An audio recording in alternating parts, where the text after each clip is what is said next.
I'm just going to make a start. And I actually have some of Phaedra's fur here, which is very special, and I think this must be from under her chin.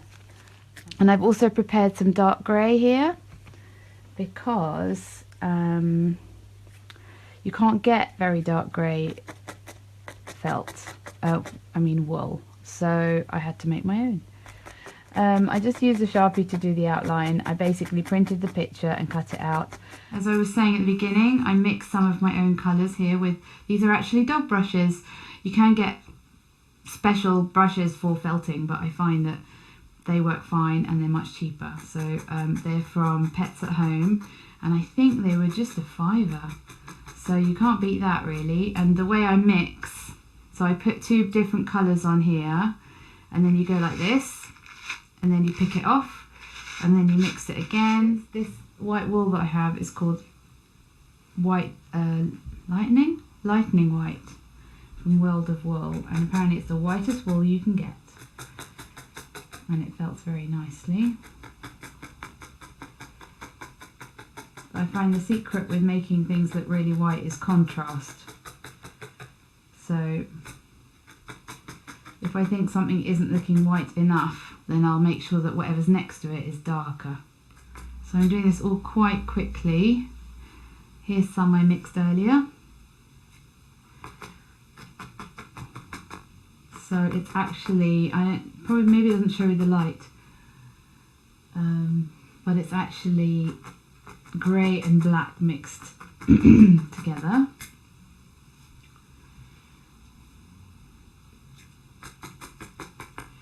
And at some point I'm going to add a bit of Phaedra's fur that got sent to me, so that's very special.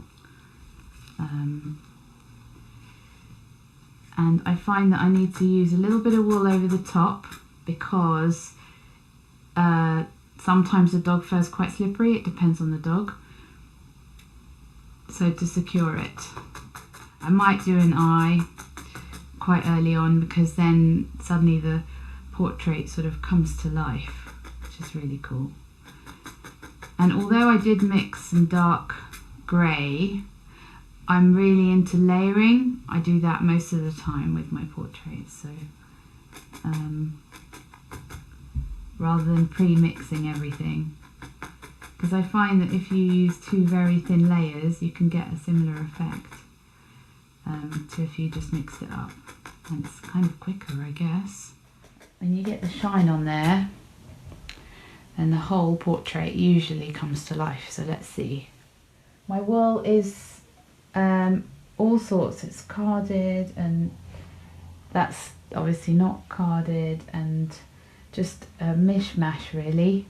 I just get wool from all over the place, and it's not all merino. I also have camel, as I was saying, which is my favourite, and a fantastic colour, this colour, sort of pale brown.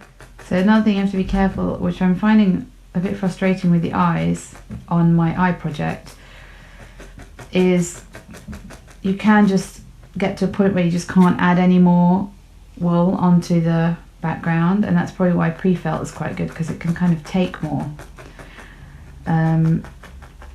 Because my eye project is also on the same wool felt that's quite thin, so I'm realising that after a while I don't know, it just goes kind of puckered and a bit weird. Jane Mayhew, who does Amazing Wildlife, she said she uses very thick pre-felt, so as I really admire her work, that's what I've started using. But yeah, I should try linen and see how I get on with that, maybe. So I'm using very wispy bits under her nose. You have to get the thick stuff. The thin stuff will not work because it buckles and it's incredibly annoying. So the one I got is called 400 grams from World of Wool. I don't use any adhesive. And when you frame them, you're not meant to use any, because professional framers will tell you that it's got to be conservation framing, whatever that means. So, it means that you have to be able to reframe it, because if something happened to the frame and you'd stuck as I did in the early days, stuck your picture in, you'd be stuffed. I was going to say something else there. So you wouldn't be able to, you know, your artwork would be ruined. So what I use is extremely, when I frame, I use extremely strong double-sided tape to attach the pictures at the back. But you don't need to fix it in any way. I mean, fix it like fixative. I'm just checking if that's, because that's interesting that on the picture looks white, but here my hand looks cream. And what I will do is I will add, opening, this is Phaedra's actual fur, so I feel very honoured to be using it. Oh, it's so soft.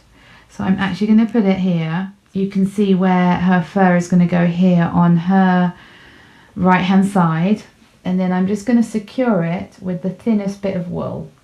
Okay, so it's always very special to use some of the actual fur.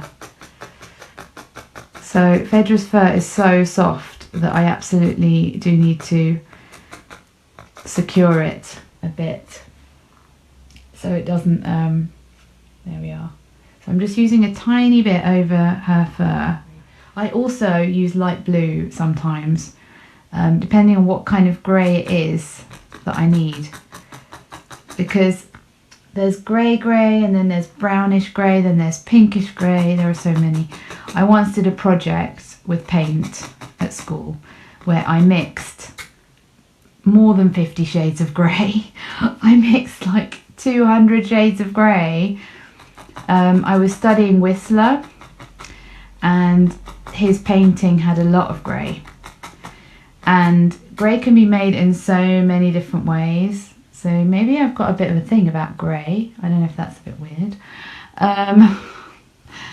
And you know, we're talking 20 years ago or so. 20 years ago? Yeah, a long time ago.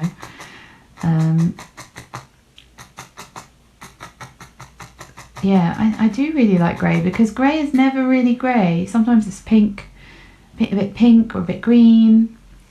You know, I can see other colours where other people can't, maybe. Does that make sense?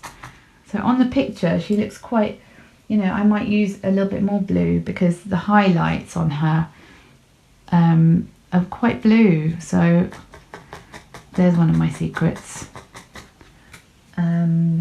So even sky blue, this is actually sky blue, but it looks a bit grey, so it works quite well for highlights. I don't know if you can see, it's a bit tricky, the lighting isn't great in here, sorry. But she is looking a bit real, so that's got to be a good thing.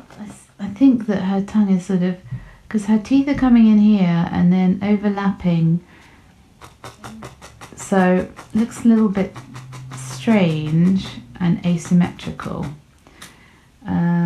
If I'll just show you the picture. Whoops. So her teeth come down here and then there's no teeth on the other side. So let's see what I can come up with. Oh, I've zoomed in, that's so much better. So I'm just rolling these up. Here. So I can't really see the individual teeth, but I can see a sort of jawline. So that's what I'm going to try and follow. But I like it when there's fur like this, where you can see the edges. I like doing that. I sketch it out onto the paper. You might see there's some lines there, but I don't sketch separately. I just do it straight on. I get my wool from so many places. World of Wool, from the Hand Weavers Gallery in London, from a tiny little shop in Hungary near my grandparents' house that has the most amazing, like this wool, such a fabulous colour. So that's not merino, that's local Hungarian wool. Don't ask, I really have so many, I wouldn't have a clue what they all are. I just know that I don't use just merino, and my favourite wool is camel. Other than that, I try and use British wool. So at the Hand Weavers Gallery in London, they have a lot of British wool there, so that's fantastic. And I have some, like this is, whatever this is, some British wool. Here's some of Phaedra's black fur, and I thought I would put that in on this side here. So then you know that all her fur is on that side of the picture. So I'm just laying over a little bit of wool to keep it in position. So here's a bit of her fur down here, furriness. Oops.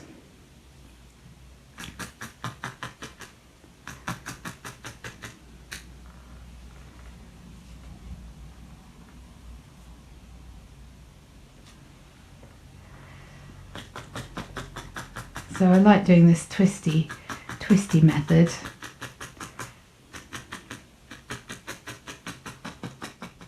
Okay, so I need to soften that a bit. I mean, it obviously looks a bit streaky right now. So I'll just go over it so that it blends. There we are.